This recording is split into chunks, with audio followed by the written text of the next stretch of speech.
दोस्तों ये जो वक्त होता है ना, इसका भी खेल निराला होता है। कब किसको किसके कदमों में झुका दे इस बात का अंदाजा भी नहीं होता है। दोस्तों आज जो हम आपको कहानी सुनाने जा रहे हैं वो बहुत ही आपके दिल को छू जाएगी, हार्ट टचिंग स्टोरी है और इससे आपको बहुत कुछ सीखने को मिलेगा। तो आइए आप सभी का बहुत बहुत स्वागत है मेरे YouTube चैनल में एक और नए वीडियो में। दोस्तों एक व्यक्ति जिनका नाम यशराज होता है, वो दिल्ली में एक बड़े से मॉल में एक कर्मचारी के तौर पे काम करते हैं। लेकिन दोस्तों यशराज की सैलरी वहां पे बहुत ही कम थी, जिससे उनका घर का खर्चा चलना बड़ा मुश्किल पड़ रहा था। उनके 3 बच्चे थे, 2 बेटियां थी, 1 बेटा था। बच्चे इस पढ़ रहे थे, जिसकी वजह से उनको बहुत ही ज्यादा परेशानियों का सामना करना पड़ रहा था। वो सोच रहे थे कि कहीं मुझे दूसरी जगह पे नौकरी मिल जाए जहां पे मेरी सैलरी थोड़ी और बढ़ जाए, तो शायद है कि मेरा जो घर का खर्चा है वो अच्छे से निकल जाए। यहाँ पे पैसा बहुत कम है, क्या करूं। दोस्तों वो काम करते हैं, सोचते हैं, लेकिन तभी उनको एक न्यूज़पेपर में दिखता है कि एक दूसरा मॉल है इसी शहर में, वहां पे एक मैनेजर का पद रिक्त है। तो वो ट्राई करते हैं कि हो सकता है कि मेरा यहाँ पे हो जाए, क्योंकि उस पद के लिए सैलरी भी काफी थी। तो वो सारे डॉक्यूमेंट्स लेके वहां पे पहुंच जाते हैं। लेकिन दोस्तों किस्मत उनकी इतनी अच्छी थी कि उनका वहां पे सिलेक्शन हो जाता है मैनेजर के पद पे। जब मैनेजर के पद पे सिलेक्शन हो गया, वहां पे सैलरी भी अच्छी खासी, तो उनको बहुत ही खुशी होने लगी कि अब मुझे अपना घर चलाने में कोई दिक्कत नहीं होगी, मेरे बच्चे अच्छे से बढ़ पाएंगे। लेकिन दोस्तों समस्या वहां पे ये आ गई कि जो ऐशराज थे ये बहुत ही अच्छे व्यक्ति थे, ईमानदार व्यक्ति थे। लेकिन उस मॉल में जितने भी कर्मचारी थे वो बिल्कुल भी ईमानदार नहीं थे। सारे के सारे घपलाबाजी करते थे, टैक्स की चोरी होती थी, टैक्स जितना भरना चाहिए टैक्स नहीं भरते थे।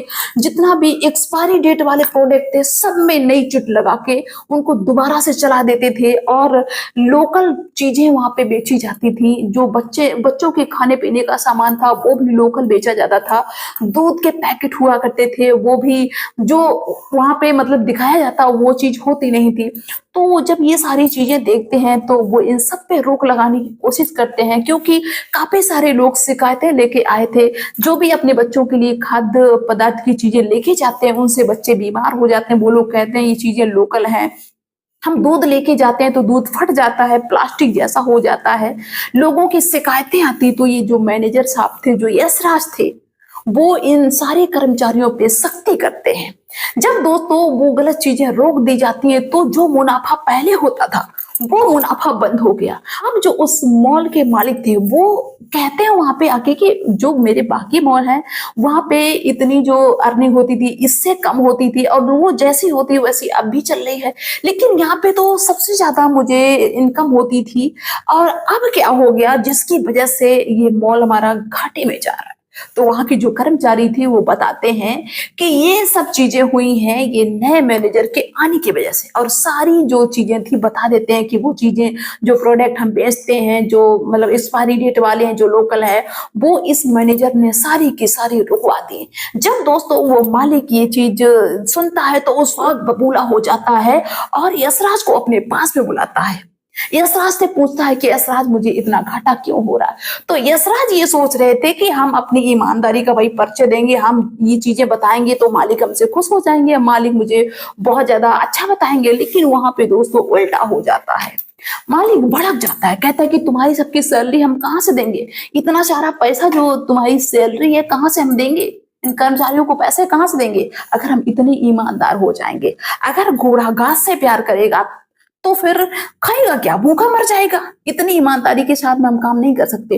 तूने मेरा घाटा करवा दिया, मुझे नहीं पता था कि तू इतना नालायक है, इतना बदतमीज है, हम तुझे यहाँ नौकरी पे कभी रखते ही नहीं। दोस्तों अच्छी तरह से नहीं बल्कि बहुत बुरी तरह से बेइज्जत करके यशराज को वो जो मॉल का मालिक था वहां से निकाल देता है। दोस्तों यशराज वैसे इतने ईमानदार थे, जब सबके सामने उनकी बेइज्जती होती तो उनको ऐसा लगता है कि जैसे अब मैं किसी को मुंह दिखाने के काबिल नहीं हूं। अब वो एक तो ये टेंशन कि मेरी बेइज्जती कर दी, दूसरा ये कि मैं ईमानदार हूं फिर भी इन्होंने ऐसा कहा, तीसरा ये कि अब मेरे घर का खर्चा कैसे चलेगा। वो घर में जाते हैं, अपनी सारी बात बताते हैं वहां की जो उनके साथ में मॉल में हुआ, कि मैंने इतनी ईमानदारी के साथ में काम किया लेकिन फिर भी वहां मुझे बेइज्जत किया गया। उस बेइज्जती की वजह से वो लोगों के सामने जा नहीं पाते, नजरें नहीं मिला पाते, यहाँ तक कि वो बीमार रहने लगते हैं। अब जो घर का खर्चा खर्चा था वो कहाँ से चले, कैसे चले।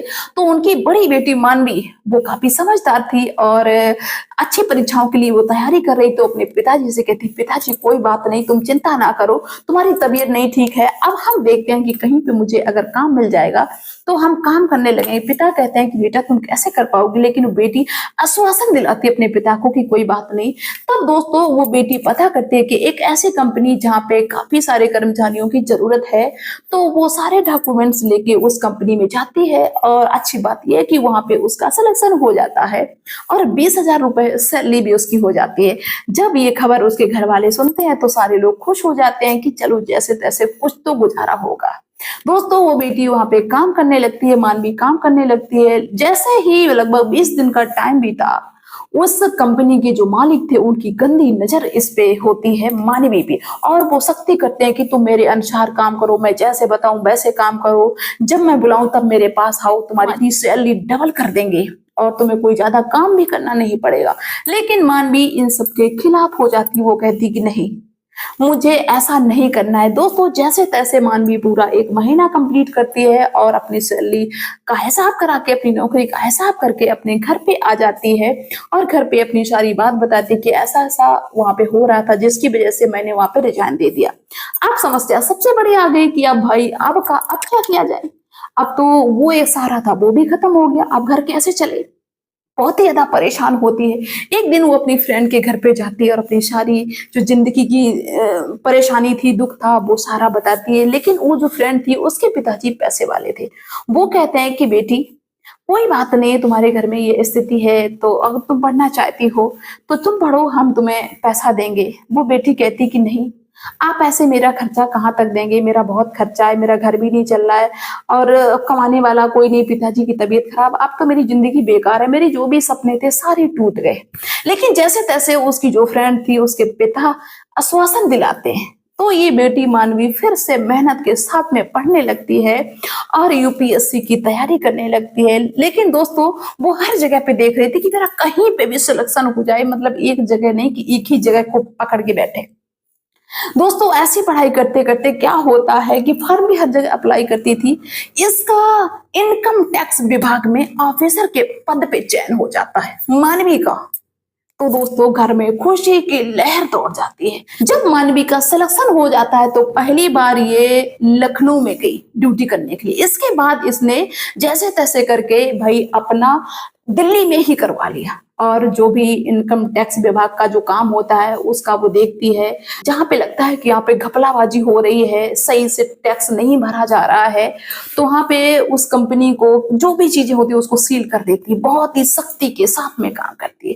दोस्तों क्या होता है, कई बार इसने सोशल मीडिया पे ये देखा, जो मॉल था जिसमें उसके पिताजी काम करते थे, उस मॉल के खिलाफ काफी लोग शिकायतें कर रहे थे कि वहां पे घटिया किस्म की चीजें मिलती हैं, बच्चे बीमार हो रहे हैं।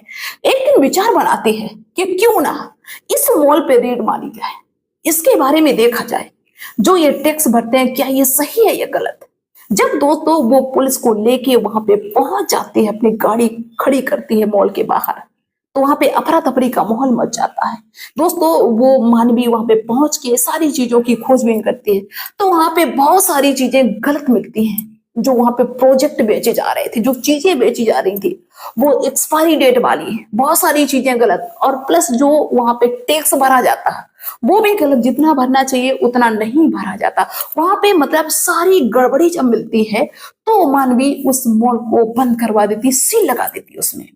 अब जो मॉल का मालिक है वो परेशान कि अब कैसे अपना ये काम चालू करें, बहुत ज्यादा परेशान। क्या होता है कि एक ऐसा पुलिस वाला था जो उस मॉल के मालिक को जानता था, उससे उसका संपर्क था और वो पुलिस वाला मानवी के साथ में भी था। तो जो मॉल का मालिक था वो पुलिस वाले से मिलके कहता है कि कुछ पैसे ले दे लो और जो मेरा मॉल है फिर से चालू करा दो, मुझे बहुत ज्यादा नुकसान, मुझे सारी चीजें नहीं मालूम थी, जो यहाँ पे कर्मचारी थे वही ये सारी चीजें गलत करते थे, मुझे इन सब चीजों के बारे में कुछ भी जानकारी नहीं थी। तो पुलिस वाला इस मैडम से, इस मानवी से हाथ जोड़ता है, कहता है कि मैडम कोई बात नहीं, ये जो मालिक है इनको नहीं ये सारी चीजें पता थी, इनमें इनकी कोई गलती नहीं थी, जो कर्मचारी हैं वही सारी चीजें ये मिलाते हैं, मिलावटी काम करते हैं, वही जो टैक्स था उसकी चोरी करते हैं, इसमें इनकी कोई गलती नहीं है। दोस्तों मानवी को कहीं ना कहीं ये लगा कि चलो ठीक है देखेंगे, लेकिन जो वो मॉल का मालिक था वो उस पुलिस वाले के थ्रू मिलके जैसे तैसे मानवी के घर का एड्रेस लेता है और पहुंच जाता है मानवी के घर पे। दोस्तों मानवी के घर पे पहुंच जाता है और वो मालिक जो मॉल का था वो हाथ जोड़ने लगता है कि मैडम मेरी इसमें कोई गलती नहीं है और मेरे यहाँ जो कर्मचारी थे उनकी सबकी गलती है, अब आगे से ऐसा कुछ नहीं होगा क्योंकि हम सब पे निगरानी रखेंगे। तो मैडम समझाती कि ठीक है अब की बार हम छोड़ रहे हैं लेकिन दोबारा ऐसा नहीं होना चाहिए। लेकिन तब तक जो मानवी के पिता थे वो कहीं गए हुए थे घूमने के लिए, वो भी आ जाते हैं।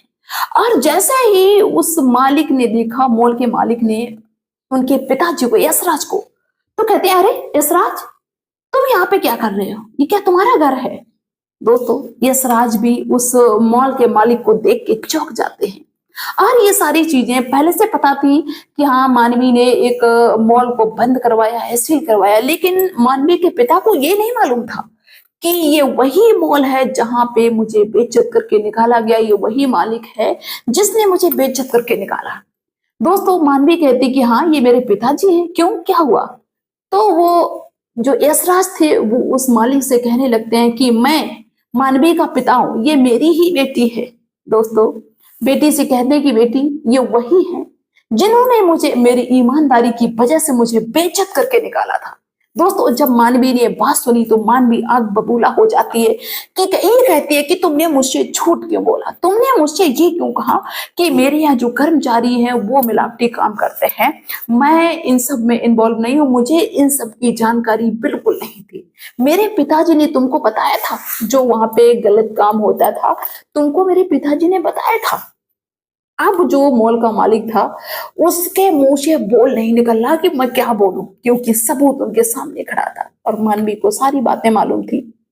तो वो बस हाथ ही जोड़ रहा है, हाथ जोड़ रहा है, कहता है कि मुझे माफ कर दो, मुझसे गलती हो गई।